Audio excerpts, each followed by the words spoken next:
नमस्कार दोस्तों, state simplified में आपका स्वागत है। आप लोग जो कम बजट के अंदर एक 2 BHK प्रॉपर्टी प्रॉपर एक गेटेड सोसाइटी में चाहते हैं, तो एक अफोर्डेबल सेगमेंट का प्रोजेक्ट है जिसके अंदर सिग्नेचर ग्लोबल इसके अंदर आपको बिल्डर मिलता है। इस प्रोजेक्ट में अराउंड 500 स्क्वायर फीट साइज़ का ये 2 BHK अपार्टमेंट आपको मिलता है बहुत ही नॉमिनल प्राइस में। इतने ज़्यादा कम प्राइस के अंदर 1 BHK ऑप्शंस अवेलेबल हैं, बट अगर आप एक 2 BHK प्रॉपर्टी लेना चाहते हैं तो इससे बेटर अपॉर्चुनिटी नहीं हो सकती है।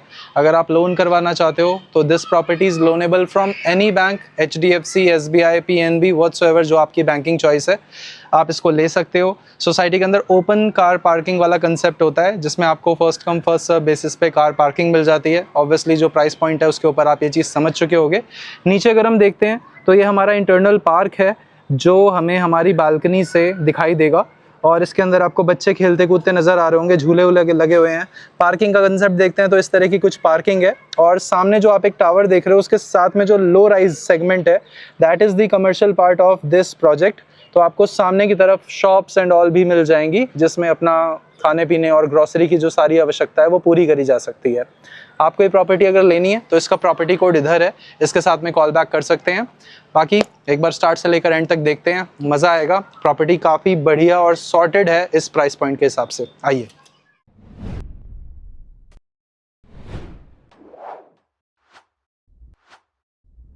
This is the floor plan. नीचे आपने ओपन एरिया देख लिया है। इस फ्लोर प्लान पे आपको टोटल 8 फ्लैट्स मिलते हैं जैसे हमारे जनरल अफोर्डेबल सेगमेंट के अंदर होते हैं।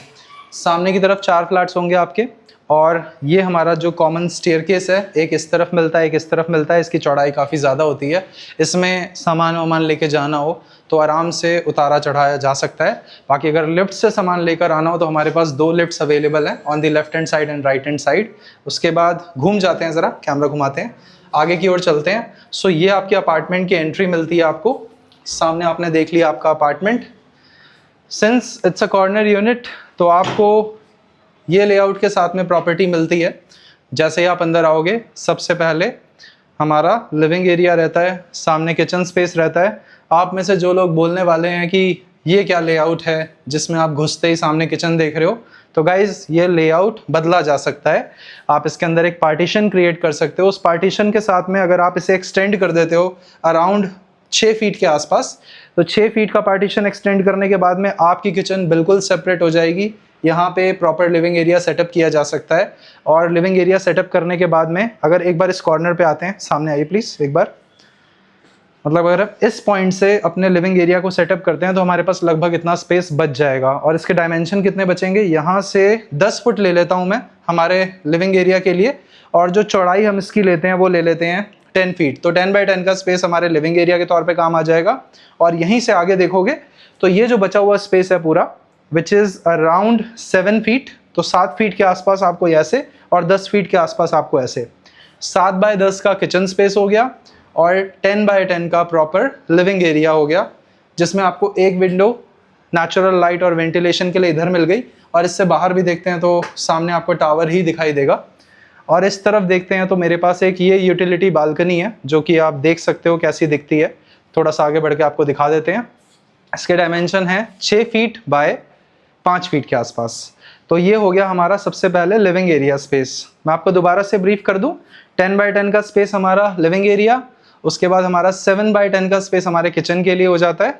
और यहाँ से आगे की ओर बढ़ते हैं, ये हमारा सबसे पहला कॉमन वॉशरूम है। एक बार इसे देख लीजिए। इसके डायमेंशन देखते हैं तो ये 6 फीट गहरा है, 6 फीट से कम नहीं होगा। चौड़ाई देखते हैं तो पूरे 5 फीट की है। उसके बाद इसी लॉबी को फॉलो करते हुए हम अपने पहले रूम में आएंगे। इस लॉबी की जो चौड़ाई है उसे देखकर मुझे DLF गार्डन सिटी याद आ गया। DLF गार्डन सिटी में एक्चुअली में इतना ही स्पेस है लास्ट के 2 रूम्स और किचन को एक्सेस करने के लिए, कॉमन वॉशरूम को भी इवन एक्सेस करने के लिए। तो ये चौड़ाई जो है वो लगभग 3.5 फुट के आसपास होगी। जो हमारा रूम है पहला बेडरूम, इसमें 8 फीट इस तरह से डायमेंशन मिलता है। और यहाँ से इधर की ओर हमें जो डायमेंशन मिलता है वो मिलता है लगभग 11 फुट के आसपास। कंप्लीट 11 बाय 8 का ये वाला स्पेस है। एक बार इधर देख लो आप, ये विंडो है for the ventilation part. And यहीं से आगे चल सकते हैं। ये हमारा रूम नंबर 2 है, मास्टर बेडरूम बोल सकते हैं इसे, बिकॉज साइज़ वाइज ठीक है। साइज़ इसके अंदर आपको पूरा बेड लगाने के बाद ठीक स्पेस मिल रहा है। तो ये हमारा 6 बाय 6 का बेड इधर लग गया। और डायमेंशन यहाँ से उधर की ओर देखते हैं तो ये पूरा डायमेंशन आ रहा है हमारा 11 फीट 11 फुट का। और यहाँ से इधर की ओर देख रहे हैं तो ये कंप्लीट आ रहा है 10 बाय 11 का रूम नंबर 2 है आपका। और जो आपका पहला बेडरूम था वो आपने देख लिया। तो दोनों बेडरूम्स का जो साइज़ है वो ठीक ठाक है। इसमें आराम से एक बेड सेटअप किया जा सकता है और प्रॉपर 2 वॉशरूम्स के साथ में है पूरी प्रॉपर्टी। यहाँ पे एक वार्डरोब का प्लेसमेंट आप कर सकते हो अपनी प्रॉपर्टी में।